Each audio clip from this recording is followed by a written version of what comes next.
Hold up your. There it is! Yay! First grand? Hold it up. Be proud. Proud?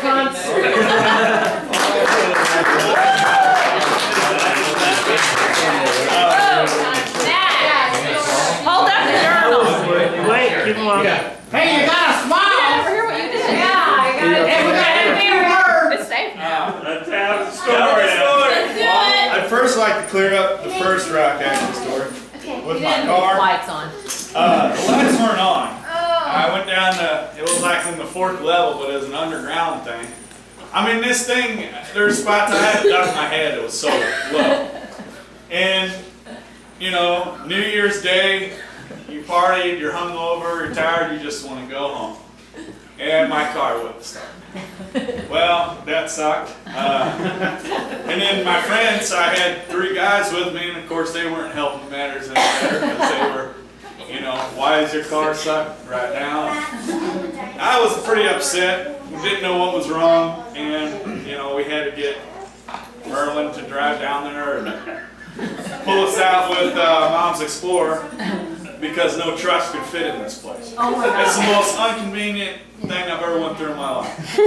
No tow trucks in the history of the world could ever fit in this thing, but yet it's a parking garage downtown St. Louis. I don't get it. But anyway, now the peeing, I got a small bladder.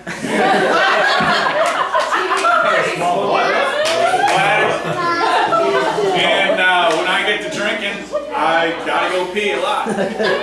I was actually at a wedding reception, so I was peacocking. I had my suit on. Got a lot of compliments that night. I look good. After reception, I was supposed to stay with Shane Spearman at his sister's house, which I should have done, but instead I decided to go to the bars downtown. Well, But you shouldn't. after some more drinks, we were walking to our car because we were going to go, you know, home. And I just had to pee. I mean, it hit me. I couldn't hold it. It was hurting. So, it wasn't in, I mean, it was in public, but it wasn't. I seen an alleyway, it was dark. You know, I looked around, didn't see anybody. And my friends walked on, you know, in front of me. I go, I'll be there in a second. No sooner than I, you know, started to go. I didn't even go, to tell you the truth, which is not. So I unbuckle, and I'm just about to start going. Well, I just give one last look over my shoulder, and I see 2 cops walking up on me. And they go, stop right there. So I hurried up and, you know, acting like I wasn't doing nothing. And they told me to come over, and they go, you were peeing in public. I go, no, actually I wasn't. I didn't even go pee. I go, I have to, but I didn't go. And, well, before any questions, they just cuffed me right on the spot. They cuffed me hard. I mean, it hurt. So I'm standing there, and they're looking through my wallet and asking me all these questions. And I told them, hey, I gotta go pee. I wasn't going. I go, just, you know, they're like, well, you're gonna have to come with us. So they throw me in one of those big old paddy wagon. And I'm like, this is a little kind of too much, don't you think? You know?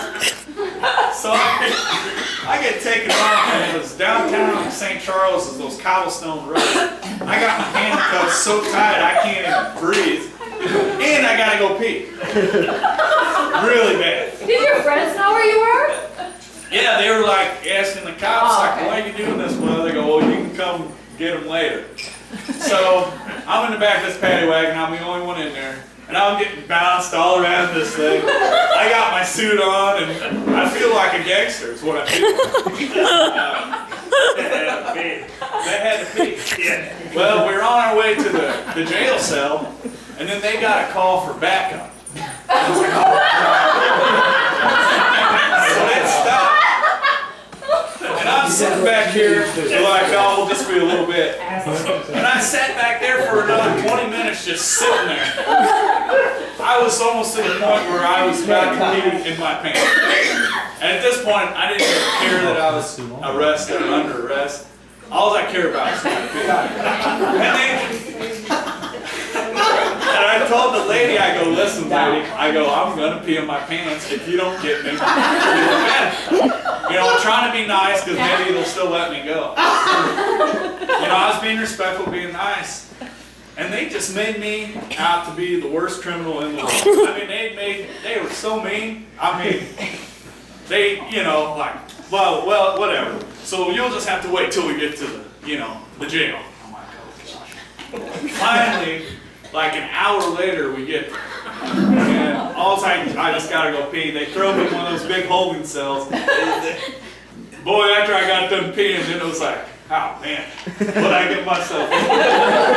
And then it started to really, you know, suck. There was two other kids in there. I got to sleep on a concrete bench, which was really fun. Slept a little bit. So you were in St. Charles? Yeah. Oh, Well, okay. they claim they didn't do anything. I go, well, what didn't you do? They go, well, they thought we threw out weed and we were running from them. I was like, well, we'll do it. So I got a couple hours of sleep on that concrete bench. It sobers you up pretty quick. And I was talking to the guy because no one tells you anything when you're in jail. I don't know if you guys know that. They keep everything a secret from you. And I'm like, hey, I go, I'm ready to go.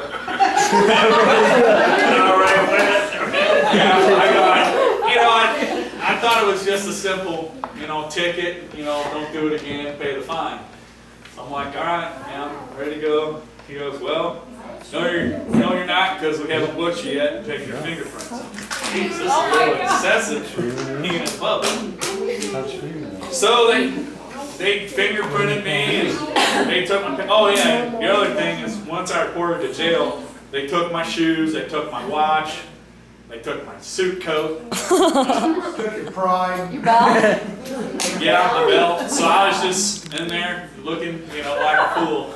And finally after they took my picture and got my fingerprints, then they switched me to a different little holding cell where I had a roommate. I woke him up, he was sleeping. So I spent a couple more hours in there and then, you know, well, they let me make a phone call. And I tried to bail his mom in because I was going to try to keep it from the parents because they didn't really need to know about it. Just me. Well, none of the bail's bondmen would come on a Sunday or I couldn't get a hold of them. Or I did get a hold of one person and they said, well, you got to have a third party present. So I was like, well, this gets me nowhere. Well, the cop was nice. He let me use my cell phone so I could call some friends. None of my friends answered their phone. So I was like, I was just about to call mom and have her come up and bail me out. And I was like, man. And I was like, wait a second. I got Cousin Mike's phone number. So I called his house phone and thank God he answered. I was like, Mike, I'm in a tight spot. I can't explain. Just come bail me out of jail. It's $100 some bucks. So I'll explain later. Luckily, he did it, which I'm very thankful for. Else, I would have had to call my mom, and that would have been an ordeal. But so Mike came and bailed me out. And they got to keep me for 10 hours, which is another ridiculous thing. So I had to spend 10 hours there, first time in my life. Finally, I got out, and I'll never go back. Catch me alive.